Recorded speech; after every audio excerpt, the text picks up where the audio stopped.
नमस्कार, मैं हूं आपके साथ मेघा जैन। मैं आज आई हूं एक स्टोरी के साथ और आपको बताएंगे माँ देवी की वो खास स्टोरी।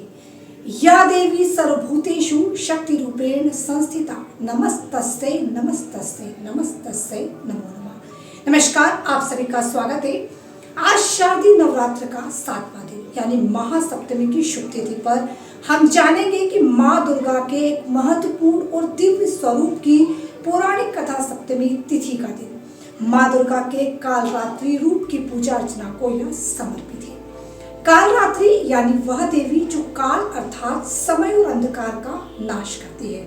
कहते हैं जब राक्षसों का अत्याचार पृथ्वी पर बढ़ने लगा था तो दुष्ट और शक्तियों का संहार आवश्यक हो गया था।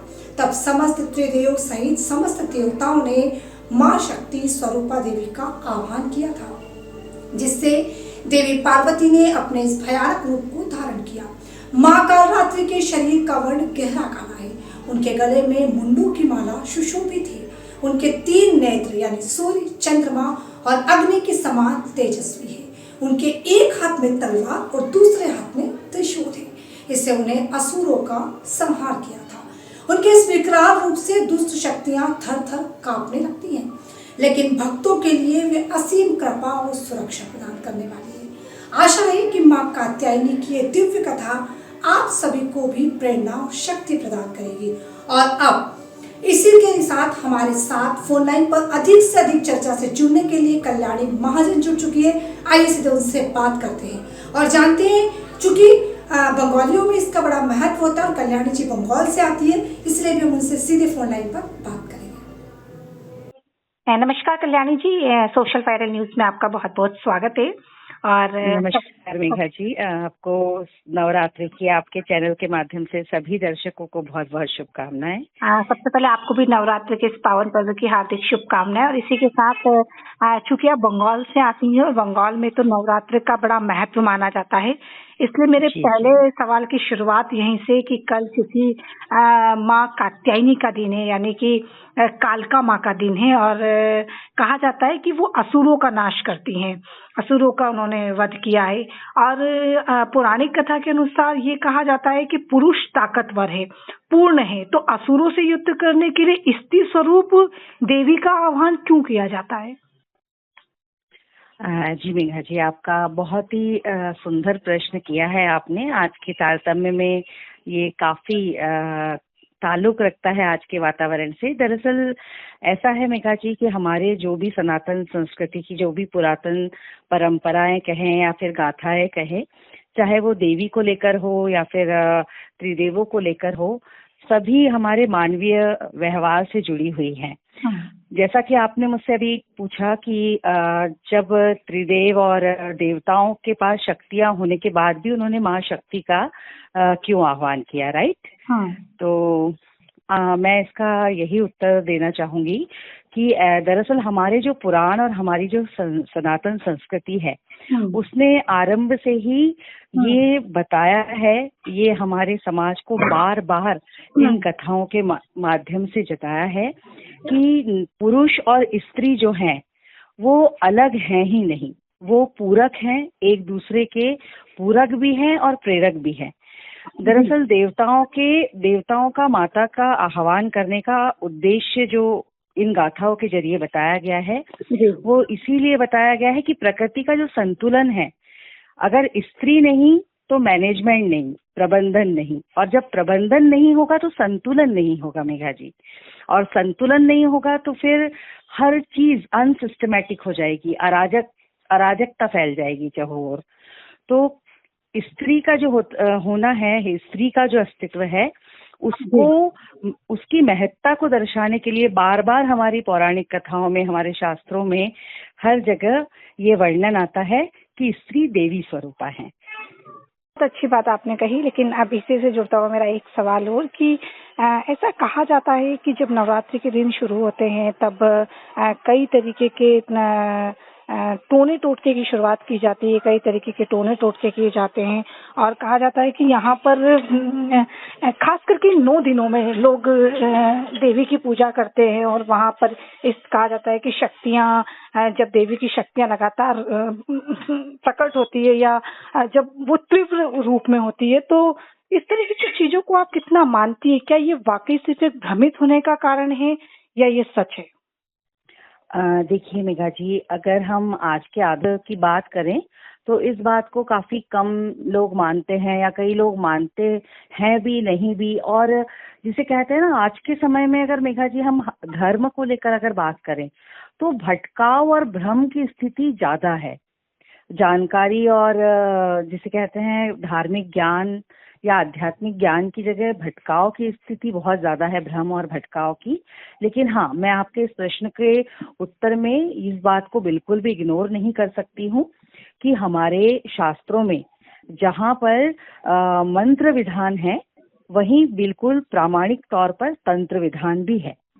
लेकिन हमारे समाज में अभी जो हमारा मौजूदा समाज है, हम जिस आधुनिक काल में भी बिलोंग कर रहे हैं, इस समाज में जो मंत्र विधान है वो भी और तंत्र विधान है वो भी, दोनों का ही आधा अधूरा नॉलेज लेकर लोग काम करते हैं। तो उस कंडीशन में क्या होता है, फायदा तो हो नहीं पाता है और नुकसान ज्यादा हो जाता है। तो ये जो मंत्र विधान है, जो तंत्र विधान है, ये होता अवश्य है। जैसे सप्त मातृका का जिक्र आता है, जो हमारी माता जी का जो महामात्य है उसमें सप्त मातृका है, 10 विधा माता है। आपने सुना होगा धूमावती माता है, जो माता जी का वैधव्य स्वरूप प्रदर्शित करता है। ये भी तंत्र क्रिया, मतलब तंत्र क्रिया के लिए ही इन माता की आराधना की जाती है।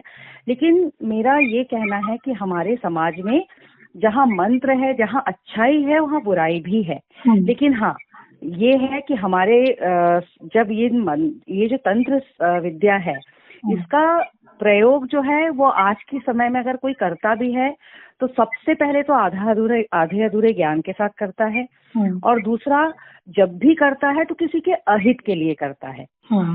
लेकिन इस तंत्र विधान को हमारे स्वयं जो स्वयंभू शिवशंकर हैं और माँ पार्वती है, इन्हीं के द्वारा सिद्ध करके, साधित करके प्रकट किया गया था।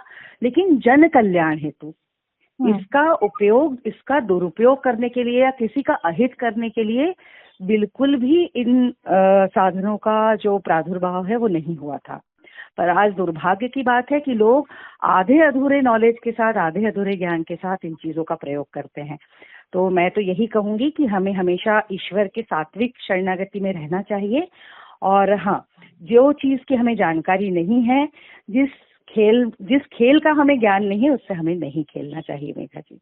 पर कल्याणी जी, कई बार सवाल ये भी उठता है, हमने कई जगह पे देखा, खास करके भारत देश में ऐसी धारणा बनी हुई है, कभी कालका शरीर में आ जाती है तो कभी नौ दुर्गा का रूप शरीर में आ जाता है, किसी के शरीर में हनुमान जी प्रवेश कर जाते हैं। क्या आप इस युग में मानती हैं कि इतना आसान है मानव जीवन में, हम मानव जीवन में एक इतनी प्रबल शक्ति का अपने शरीर में आना? क्योंकि ऐसा कहा गया है पुराने कथाओं के अनुसार कि वो इतनी प्रबल शक्ति होती है, उसको देखने मात्र से हमारी आंखें फट सकती हैं, हमारा शरीर फट सकता है। तो क्या ये आसान है? आप मानती हैं? नहीं, बिल्कुल मैं इस बात से बिल्कुल सहमत नहीं करती। वैसे मैं किसी भी दर्शक की आस्था या विश्वास को ठेस नहीं पहुंचाना चाहूंगी मेघा जी। लेकिन हाँ, ये मेरा व्यक्तिगत निजी विचार है, मेरी निजी आस्था है। ईश्वर जो है वो शक्ति स्वरूप आप में, मुझ में, कण कण में विद्यमान है। हम में विद्यमान जरूर है ना, आंशिक रूप से हम उसी के अंश हैं। हमारी आत्मा और परमात्मा का प्रगाढ़ संबंध है।